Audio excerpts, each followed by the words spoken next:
నరసరావుపేటలో నిన్నటితో ఒంగోలు జాతి ఎడ్ల పందాలు ముగిసినవి. ఎమ్మెల్యే అరవిందబాబు ఆధ్వర్యంలో ఎంతో ఘనంగా ప్రతిష్టాత్మకంగా నిర్వహించిన ఈ కార్యక్రమానికి పలువురు నేతలు ఎమ్మెల్యే అరవిందబాబును ప్రశంసించారు. 7 రోజులు నిర్వహించిన ఈ ఎడ్ల ప్రదర్శనకు అనూహ్యాస్పదం వచ్చింది. ఈ విజయానికి కారణమైన పలువురిని సన్మానించి రైతులతో కలిసి ఎమ్మెల్యే అరవిందబాబు కేక్ కట్ చేశారు. అనంతరం రైతులు, నిర్వాహకులు, అభిమానులు, కూటమి నేతలు మధ్య బాణసంచా కాల్చి 2025కి వీడ్కోలు పలికి 2026కి స్వాగతం పలకటంతో ఎడ్ల పందాల పోటీలు ఘనంగా ముగిశాయి.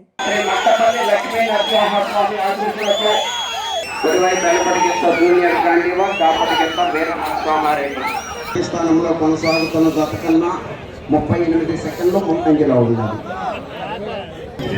జూనియర్ గాంధీవా వేరే నరసింహారెడ్డి గత ప్రదర్శనలో ఉన్నాయి.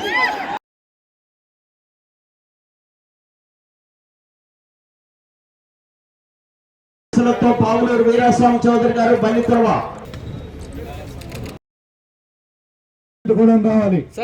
మన ఎమ్మెల్యే గారు పెద్దమ్మ సార్ ఎలా సార్? ఓకే రైట్ సార్, ఎలా సార్? సార్ ఒకసారి సార్.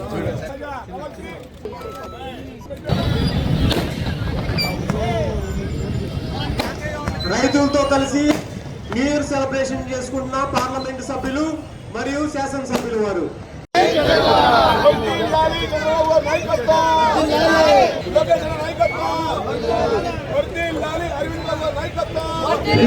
కావాలి.